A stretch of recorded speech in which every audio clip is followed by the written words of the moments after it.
particular show when it was the Go Power Drive, Professor Badu Akorsa. He led that committee to look into exactly what happened in the case of Charles Amissah. What lessons can we learn from that and apply subsequently? Listen to him presenting the report of the committee to the Minister of Health. We'll also listen to what the Minister of Health, Honorable Minta Akando, has been saying. On the 6th of February 2026, there was media publications on the untimely death of Charles Amissah, who was involved in a motorcycle accident at Circle Overhead Bridge. There were also reports of denial of emergency care to Charles Amissah at Police Hospital, Greater Accra Regional Hospital, and Kolebu Teaching Hospital.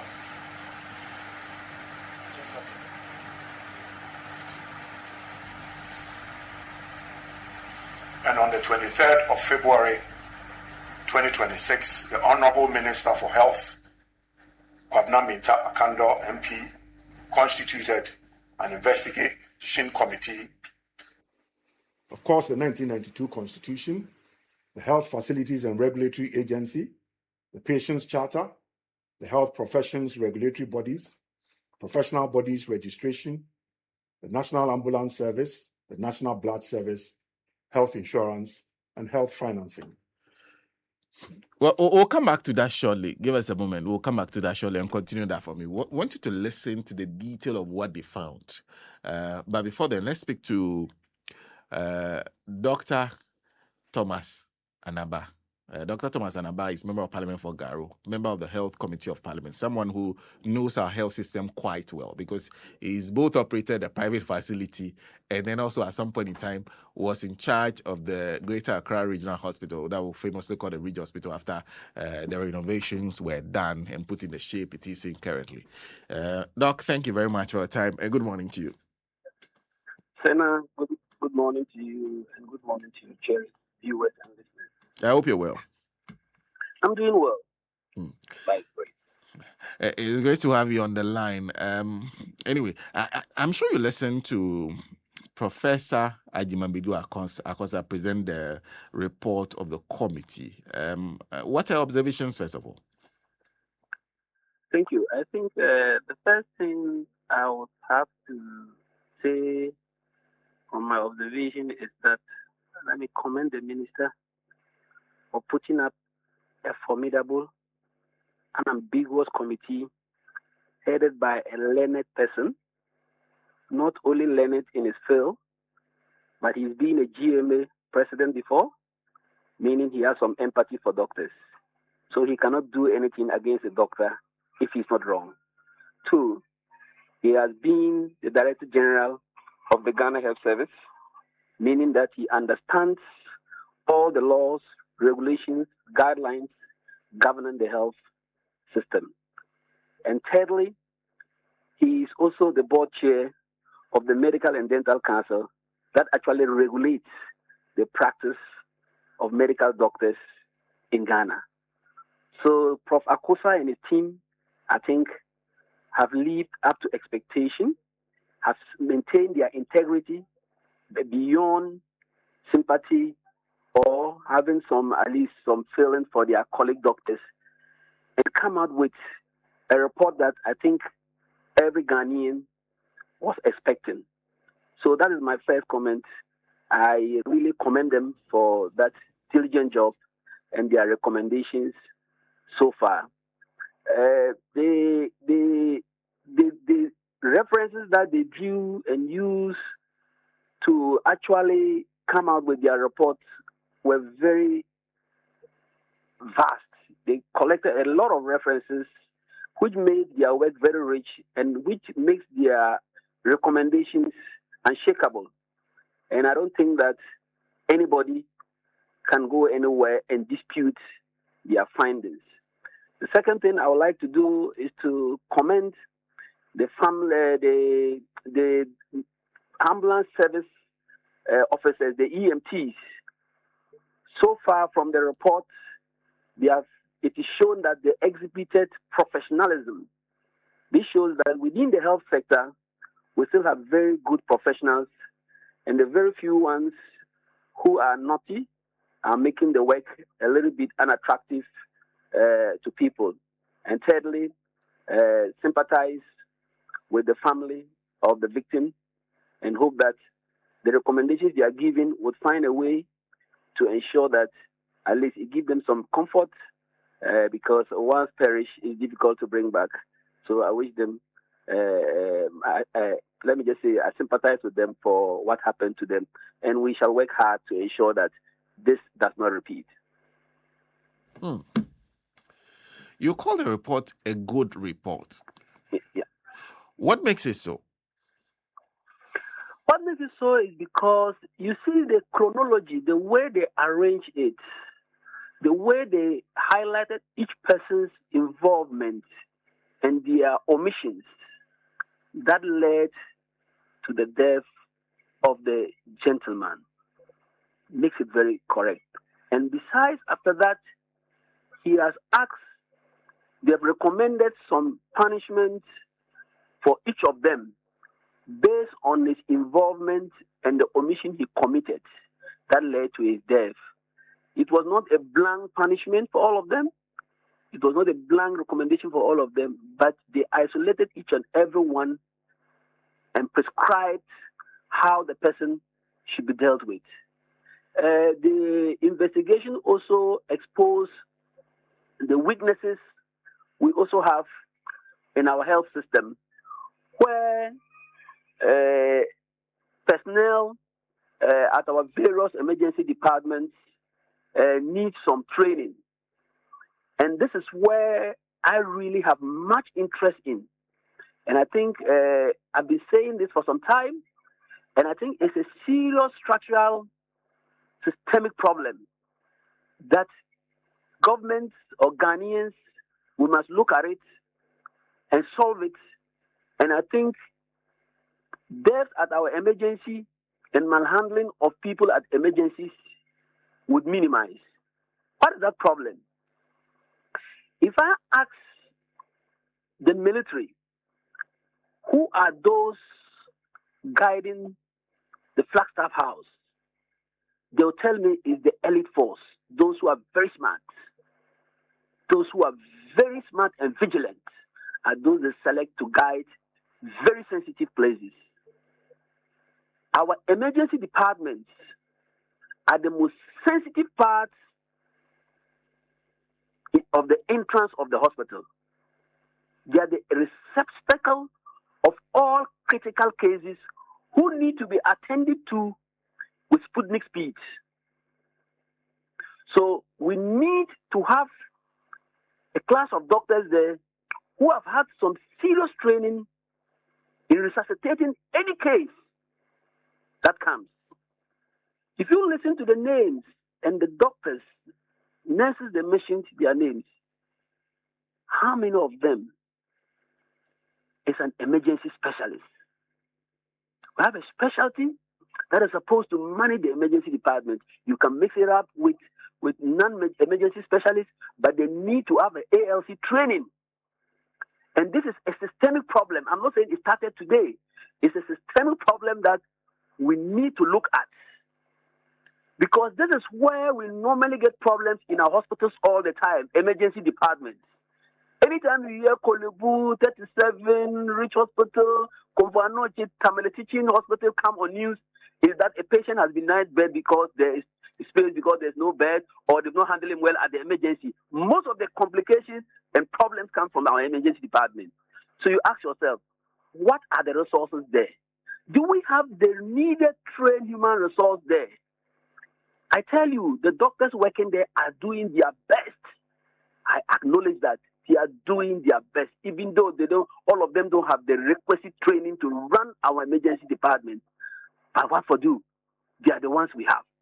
So there must be a deliberate policy to enhance the numbers of emergency physicians in Ghana. And I will say it again, the one salary fits all doctors of the same category working at different places does not make it sense. Because emergency physician, if you're a specialist emergency physician, you're supposed to be at the emergency department 24/7. How many are they? Some specialists don't even do night duty. You can't be taking the same salary with them and want people to do that specialty. They won't do it. So I was happy they recommended some training for people working in those areas. And that if we don't look at it, we can do the acrobatics and still put the weak limbs. Excuse me, I'm not offending any doctor. It's because of the special need of the place. If we put the weak limbs at the emergency department, we would have consequences that we don't desire. So emergency department, just like the ICU, they have the same category virtually in training. So if we don't have enough emergency physicians, anybody coming for resuscitation would have problems. And even the understanding, the appreciation that I must resuscitate the person is not there because he was not trained in that to let him understand that whether there's bed or not, he must resuscitate the person. They don't have that. But if you have that training, definitely you seize the person in the trolley like the ambulance team suggested, resuscitate him, and make arrangements to either evacuate some patients from the ward and move patients from the emergency to the ward and put him there, or you arrange for the next hospital when he's stable and you believe that putting him in the ambulance to that hospital would not cause his death. This is where I emphasize on the training need, which Prof Akorsa and his team clearly elaborated that they need some training. But what we need is a comprehensive systemic approach of the resourcing of emergency departments in all hospitals that receives maybe critical emergencies in Ghana. At least every district hospital, every regional hospital, every teaching hospital must have at least an emergency physician on duty, especially the regional hospitals, because that is where almost every critical case, when they cannot go there. But a city like Accra, that has over 5 million people, if you put together all the beds at our emergency department, knowing the history of trauma and emergencies in the country, is woefully inadequate. I won't talk about the doctors, the emergency physician doctors. I don't think in Accra we can count up to 20 of them. If they are more, then it's a mistake of mine. But from the last time I checked, how then are they going to run the 37 Military Hospital emergency, Kolebu Teaching emergency, Rich Hospital emergency, Bank of Ghana emergency, Dodowa, all those hospitals that are very close, Legma and then the rest? It's inadequate. So we must have a deliberate policy to address the systemic problem at emergencies. That is always bringing the health sector into the news for negative reasons. So I say I really appreciate the work that was done, and there's nothing that would not encourage everybody to embrace it, and let's implement it so that our emergency departments will be safer for our people. But let me add, we have very good doctors, please. We have very good doctors, though when we have a few bad nuts, we complain a lot. This report recommendation is like bringing out accountability. Once we make people accountable for their mistakes, the next person would not repeat it because he knows if he does it, he will account for it. Lastly, let me say that Ghana, let's up our game in training in general of doctors. I'll repeat it. We have 1/3 of the doctors required in Ghana, 1/3. We are supposed to have 32,000, 34,000 doctors. We have 12,000 to 13,000 doctors. Some of them are retired, but we still call them doctors. Some of them are working abroad, but they have their names in our register. Doctors are woefully inadequate in Ghana. Then let me ask, how does this skills gap that you point to, the fact that in most cases when it comes to emergency care, we are putting square pegs in round holes, and also the pressure on these health professionals, then not excuse those who have been recommended for disciplinary action. Because if what you are saying is anything to go by, you don't hold accountable anybody who may not have the necessary skills to do what they've been tasked to do, or may be under too much pressure. Should you? No, the pressure I'm talking of is a general issue I've brought. But for the specific incident, they didn't do the right thing like it was stated. The minimum they could have done was to examine the patient, either in the ambulance or bring him down to the emergency first, because we have the codes for resuscitation and we have the triaging. Any patient who arrives at the emergency department from the national policy guidelines of accident and emergencies, which was developed in 2011, and it's in the ministry, it's in the hospitals. It is said that anybody who arrives at the emergency department said to be sick must be triaged and must be assessed. Triaging means that you assess him to know his class. And I think I've explained it before. Whether he's somebody who can wait for 5 minutes, he can wait for 30 minutes, he can wait for 1 hour, or can even go home and come back. Those who are classified as red, like in this case, is supposed to be seen immediately. If all the doctors are not occupied, even if they have a green in the emergency they were treating already, a green, classified as green, and they were treating already, they can leave that green and come and attend to the red. Because he has arrived and it's red. Green can wait for 4 hours. So they needed to examine the patient. Bring him out of the stretcher, which is also a bed. Okay. Assess him, because bleeding is something that can kill you quickly. Okay. So they need to arrest the bleeding. If he was bleeding, if it was that he was in a heart attack or whatever, they need to do resuscitation.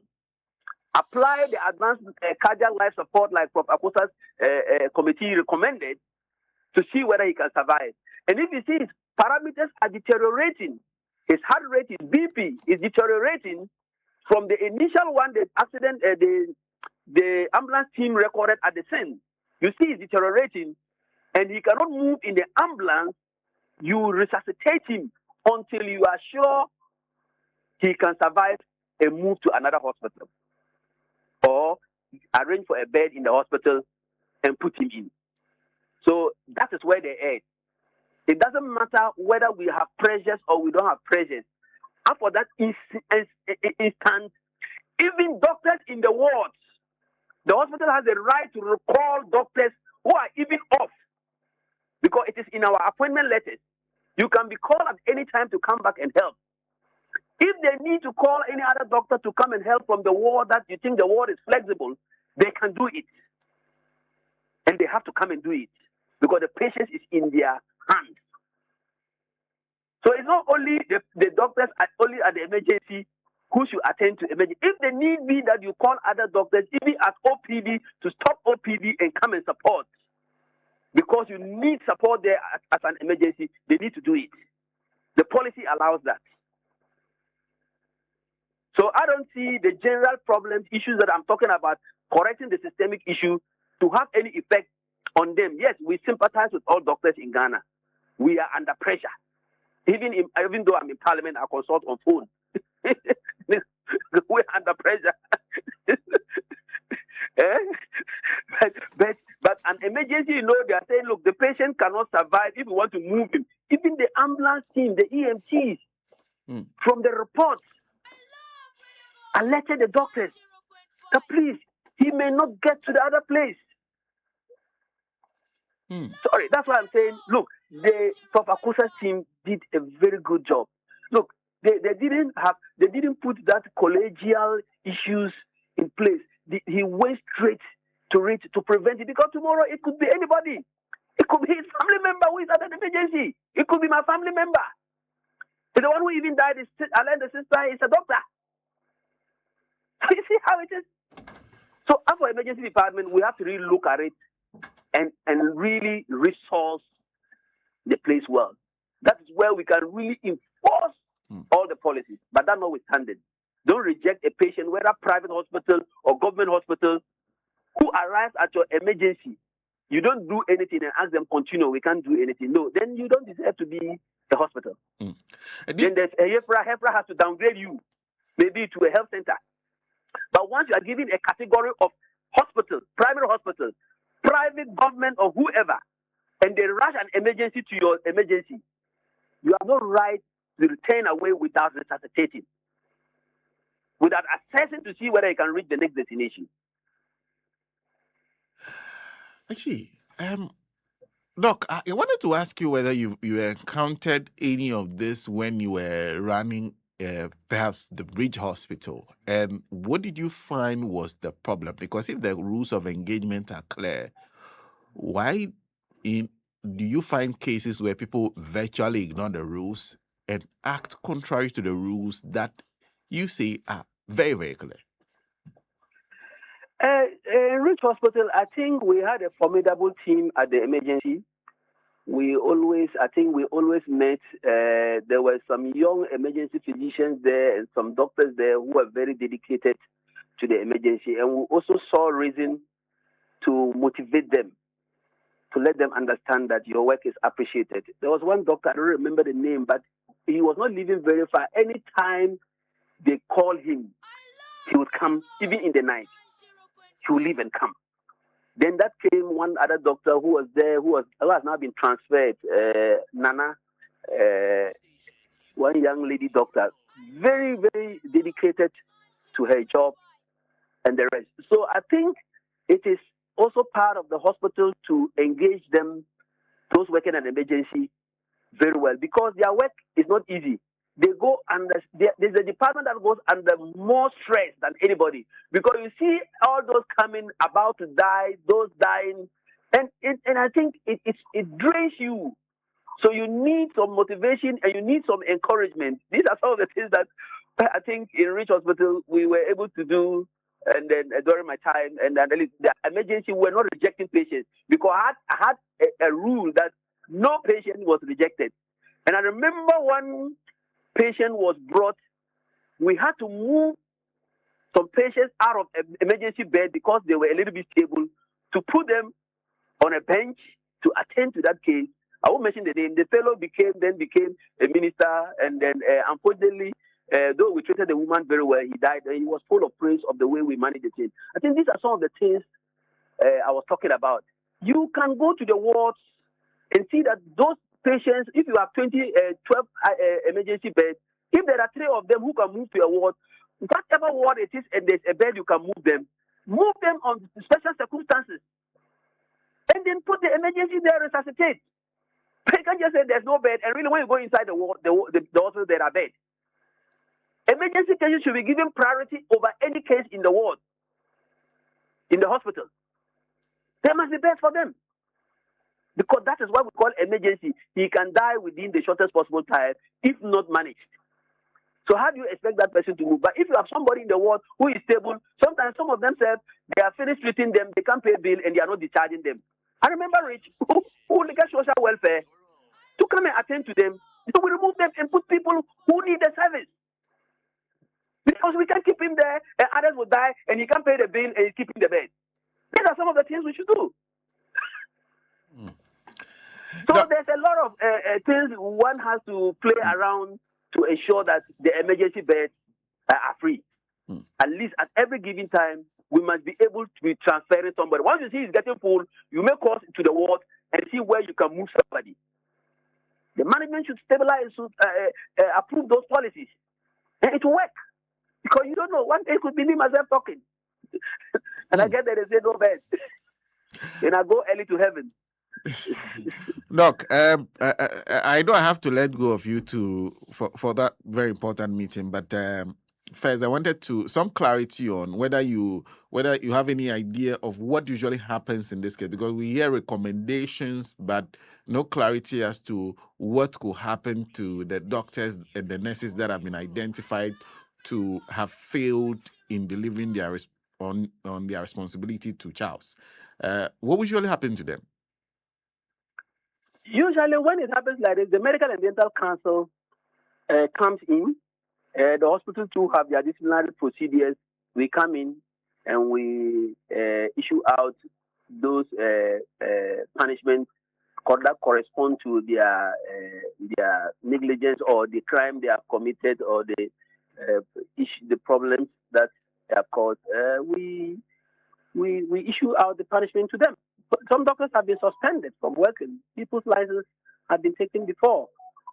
So I don't think that there should be fears of this thing has been done. It should be left hanging. Let me tell the general public, I'm going in for a meeting this morning with the committee, and then the health committee will be meeting them, and we have to see to it that these recommendations are implemented to the latter. You see, in every society, when there is no accountability, people behave the way they want. Irrespective of the fact that we don't have enough doctors are stressed, our nurses are stressed up in the system, doesn't mean that we should commit these failures. No, we shouldn't. Leading to somebody's death is not good. People must be accountable, and in that way, the next person will not. It happens everywhere in Ghana, all our institutions. I think accountability is becoming a serious problem, and then we shouldn't see it. We should end out of the health sector. I think we should end. Education, we are seeing all what is going on. People don't face serious punishment. There are students writing exams and teachers copying and do all those things and giving answers to students. They go free because we don't hold them very accountable. So if people are held accountable, sorry, they are my colleague doctors. But if they are held accountable, the next person will not do it. And we see to the systemic problems that exist against all these things, also solve them and to make the work more at least lovely, and then would prevent some of these incidents from occurring. And they should never occur, right? Doc, thank you. Thank you for speaking to us. Thank you very much. He's Member of Parliament for Garu. He's a member of the Health Committee of Parliament. Dr. Thomas Anaba joined us on the line. Let's continue to listen to what